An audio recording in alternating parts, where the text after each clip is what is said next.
On Zimbabwe's third day of unrest over a steep increase in fuel prices, police arrested a renowned pastor at his home in Harare.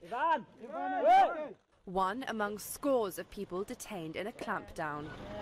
Evan Mawarire, known for being a fierce critic of former leader Robert Mugabe, was charged with inciting public violence. He told Reuters that police surrounded his house after he urged fellow citizens via Facebook to protest by staying at home. His lawyer, Beatrice Mtetwa.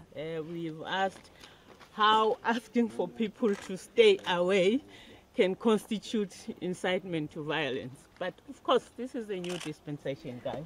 President Emmerson Mnangagwa introduced the 150% fuel hike to stem Zimbabwe's deepening economic crisis, as the country suffers from a huge shortage of US dollars and an unemployment rate of over 80%.